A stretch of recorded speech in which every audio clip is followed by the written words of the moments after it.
Bienvenue à Bonifacio.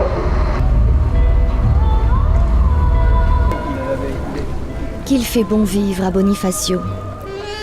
Ce petit village entre ciel et mer, juché sur sa falaise, offre depuis des millénaires un abri naturel à ses habitants. Première destination touristique de la Corse, les curieux qui s'y attardent ne se sont pas trompés. C'est bien pour ça que toutes les maisons que vous apercevez sont habitées. Mais à quelques nœuds de cet univers de cartes postales que partage l'île voisine, la Sardaigne, la menace est toujours présente. Moi, j'habite juste vue sur les bouches, sur le trafic. Et on se sent concerné, oui et non. Du tout. C'est vraiment pas ma spécialité, c'est vraiment pas mon truc.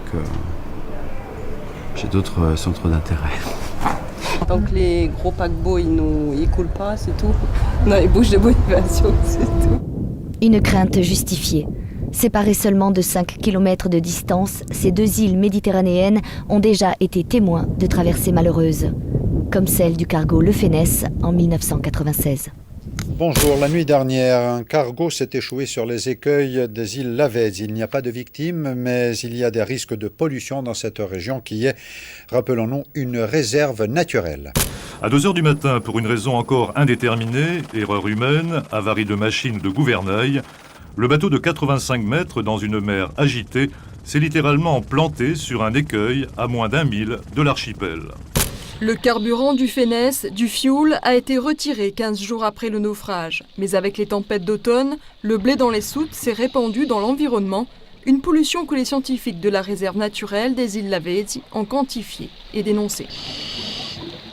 2650 tonnes de blé ont été déversées sur des fonds compris entre 0 et 15 mètres, essentiellement composés d'habitats très rares comme les herbiers à Posidonie et en plein cœur d'une réserve naturelle. Et forcément, cet impact était, au départ, semblait peu important, mais forcément, il y a eu un étouffement des herbiers, il y a eu après une production de sulfure d'hydrogène, et globalement, il fallait stopper cette pollution parce que ces masses de blé évoluaient d'une vallée à l'autre et risquaient d'étouffer des dizaines d'hectares d'herbiers de Posidonie.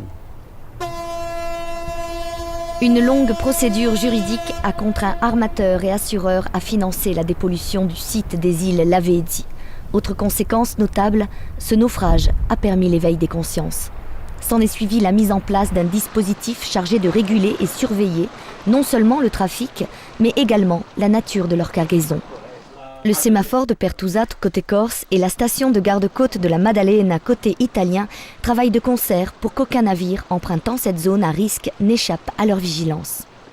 Donc le navire doit donner tout son pédigré, tous ses identifiants, toute sa cargaison, d'où il vient, où il va, combien de personnes sont à bord, s'il a eu des avaries récentes, son fuel, son pétrole de propulsion, etc. Pogoria, this is Pertusato signal station. Please, what is your destination? Go to Calvi. What will be your ETA to Calvi? Il y a un chenal virtuel qui a été dessiné et fait sur toutes les cartes marines pour que les navires restent à l'intérieur de ce chenal et pour naviguer en toute sécurité. Cette route recommandée qui n'était au début en 98 pas beaucoup suivie par les navires, elle l'est maintenant à 99,99%. Précisons qu'il ne s'agit que d'une préoccupation franco-italienne. Le fret international n'a actuellement aucune obligation de suivre ce principe de précaution. Pour les associations insulaires et les élus locaux, il est nécessaire d'entériner la création du parc marin international, œuvrant pour la protection et la préservation de l'écosystème corso-sarde.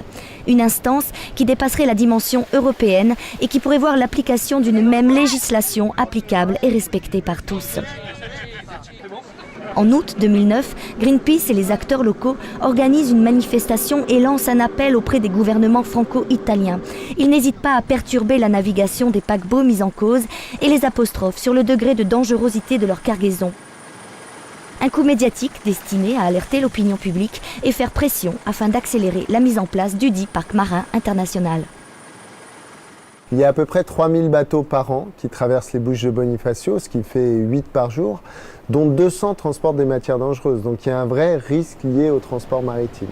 L'autre réalité, c'est des tempêtes qui sont assez impressionnantes, des bouches qui sont très peu profondes, à peine 70-80 mètres de profondeur au plus, et qui génèrent des courants très importants, ce qui fait que la navigation dans les bouches de Bonifacio est particulièrement délicate. Des mesures visant à restreindre l'accès à ce couloir maritime auprès des cargos potentiellement dangereux sont déjà d'actualité, mais seulement pour les bateaux battant pavillon français et italien. Ce que veulent l'État français et l'État italien, à la base, c'est essayer qu'il y ait le moins possible de matières dangereuses qui traversent dans les bouches de Bonifacio, puisque c'est quand même un endroit exceptionnel. Donc c'est pour ça que depuis 1993 déjà, l'État français interdit aux bateaux français de passer chargés de matières dangereuses, l'État italien interdit aux bateaux italiens de passer avec des matières dangereuses. L'Organisation maritime internationale, elle, recommande aux bateaux de ne pas passer. Mais pour l'instant, il n'y a pas d'interdiction. L'idée est de minimiser le risque. On ne peut pas le supprimer, mais si on le minimise, qu'on le contrôle et qu'on a des moyens pour agir dessus, alors presque tout est gagné. Le 7 décembre 2012 est une date à retenir. Elle marque un tournant décisif dans l'histoire de ce site remarquable. Le parc marin international des Bouches de Bonifacio est enfin officialisé sous la forme innovante d'un groupement européen de coopération territoriale, le GECT. Une avancée inespérée. On en a entendu parler pendant des années, un peu comme le mythe qui n'arriverait jamais.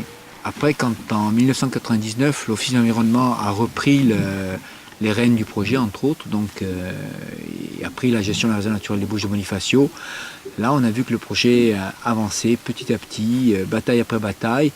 Et en fin de compte, c'est vrai que je suis quand même ému cette année d'arriver à savoir que va être signé le parc marin international des Bouches de Bonifacio. Une laborieuse bataille qui est en passe de s'ancrer dans l'histoire des Bouches. Il a fallu 20 ans d'engagement et de persévérance pour enfin trouver un terrain d'entente international autour de la protection et de la préservation du patrimoine écologique. Mais de la théorie à la pratique, il y a souvent plus qu'une mer de séparation, un océan parfois. Reste à espérer que le renforcement des lois, comme celle de rendre obligatoire le pilotage hauturier, s'applique très prochainement. On est tous riverains des Bouches de Bonifacio. Finalement, les Bouches de Bonifacio, c'est le territoire qui nous unit. Nous sommes chacun d'un côté, mais finalement, c'est le même paysage. Un paysage qui pourrait se voir un jour classé au patrimoine mondial de l'UNESCO.